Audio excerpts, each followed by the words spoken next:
Hey, what's up? My name is Alexander. Welcome back to The Conservative Investor. In our last video, we talked about the basics of investing, how to get started. Just do a quick recap. Make sure you have enough money to pay for your fixed expenses, your unfixed expenses, your savings, and investing. Fixed expenses, your rent, your bills. Unfixed could be leisure, clothes, incidentals, things that might happen. Your savings, your rainy day emergency fund, your savings, and then your investments. So you don't touch your investments, that's what your emergency fund is for. Then we were talking about what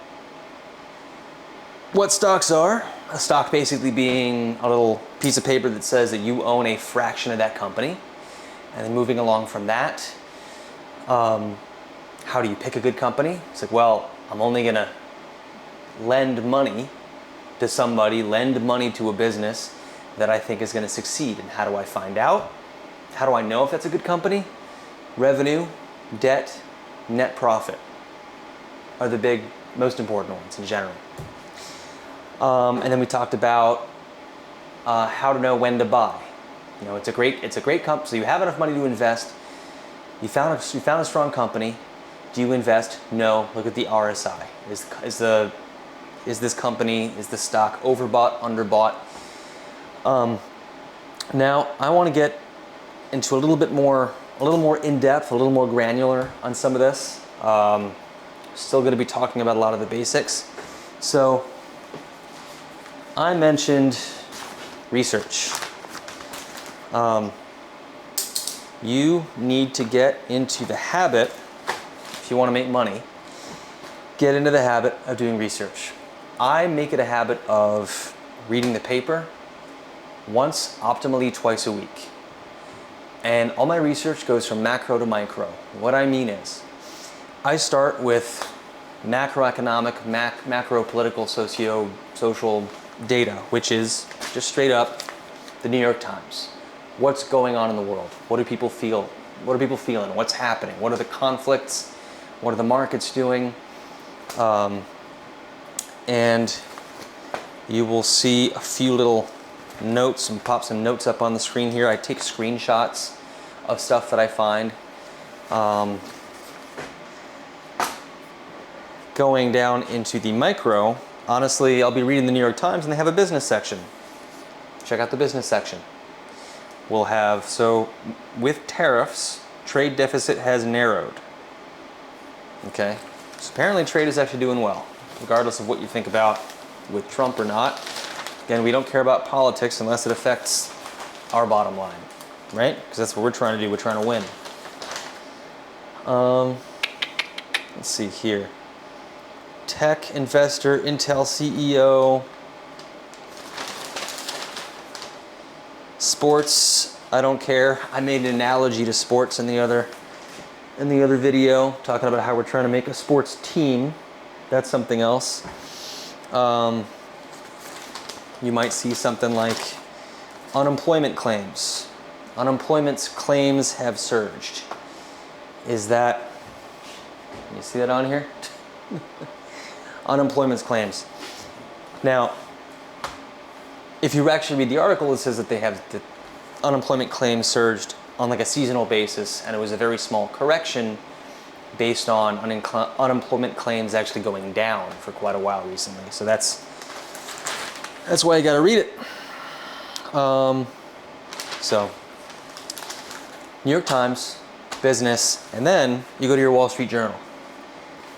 Where's my Wall Street Journal? Regardless, I'm going to show some snapshots here in the video, but this is actually really interesting. So the management top 250. The management top 250, the most well-run companies.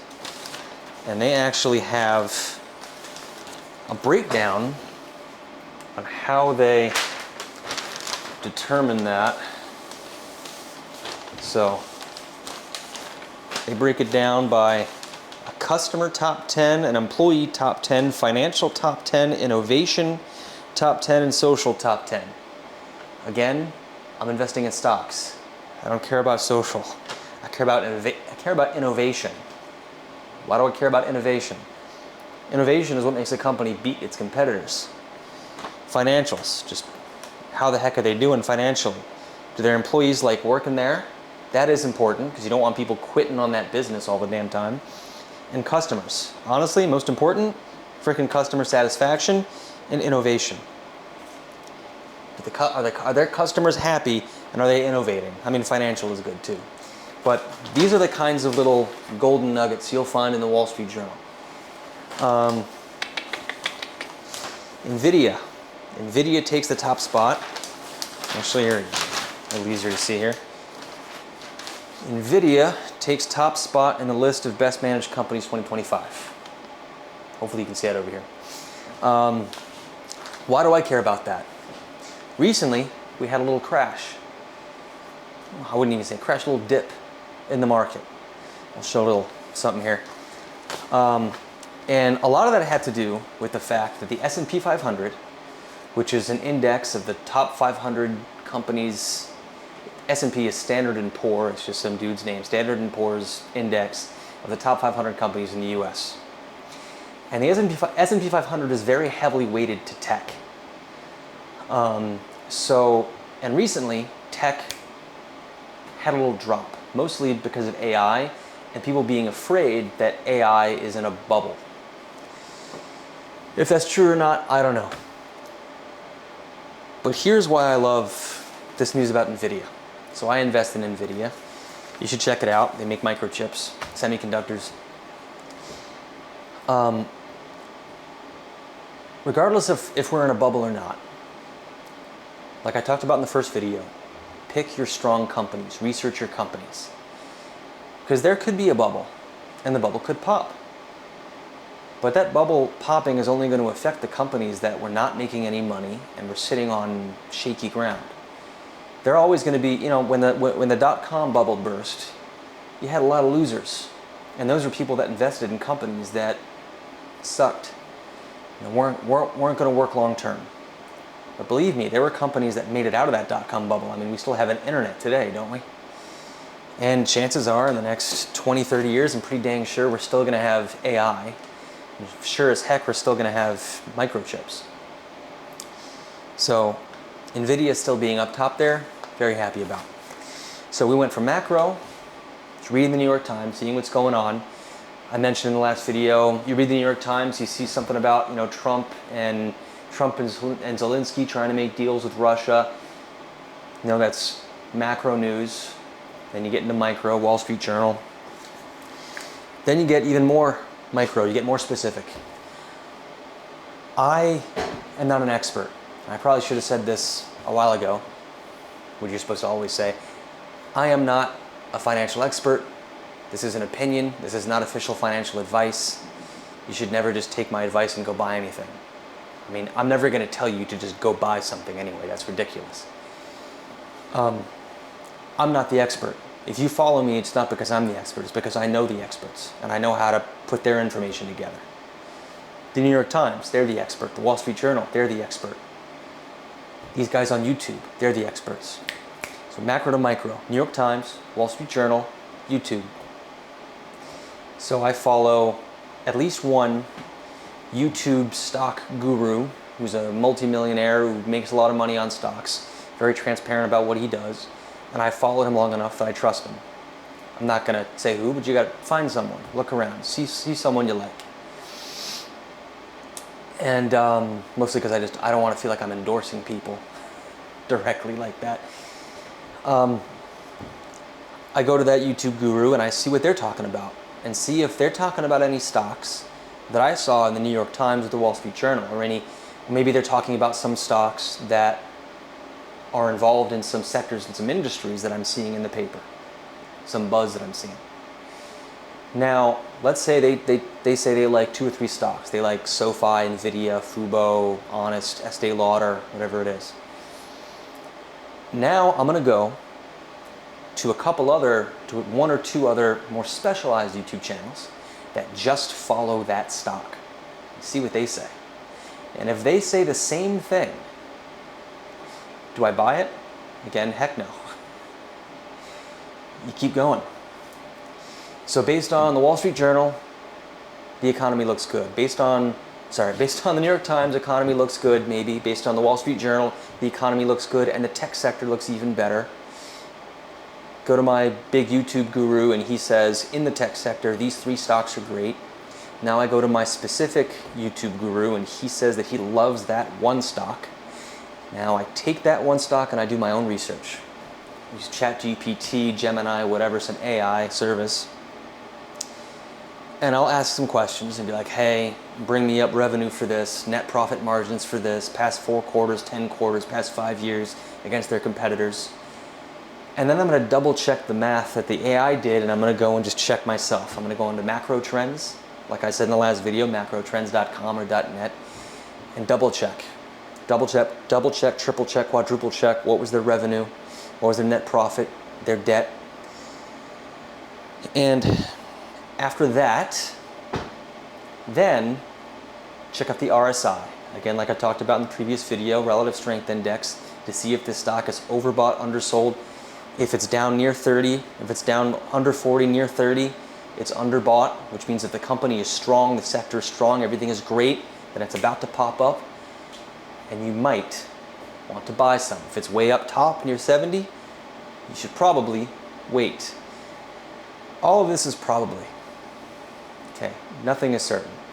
That is why you want to have as many data points as possible. And that's what I talk about when I say this is work.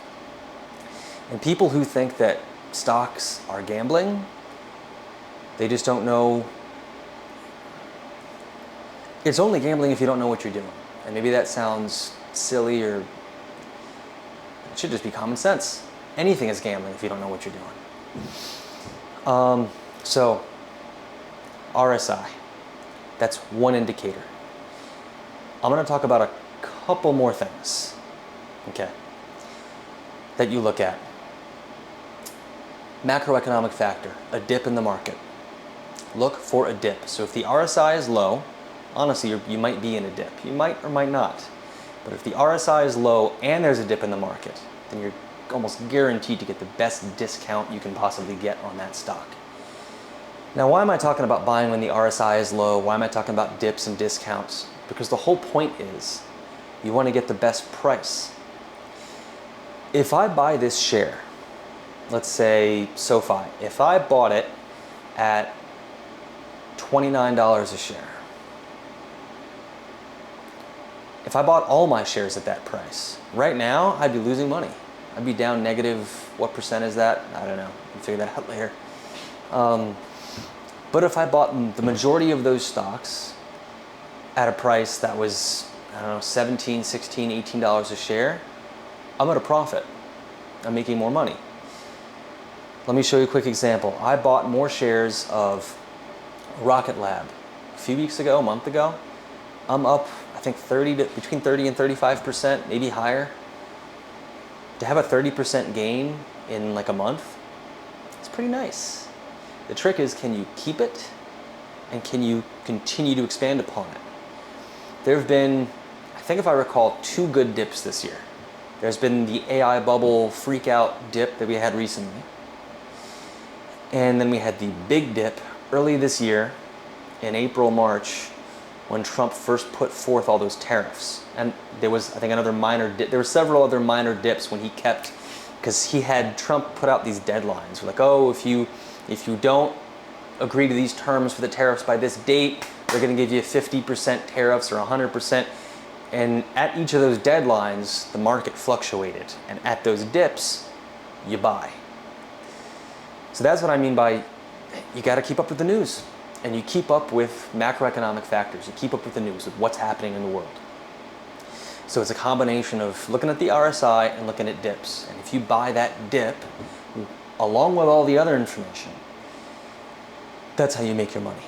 I think earlier this year, my account was at about, at its lowest, I think I was at a 12% gain. Now I'm at over 50% gain. It was between 12 and 20% gain, and now I'm at over 50% gains. So I've doubled the gains, which is pretty dang good. Now again, it's how do you keep it going?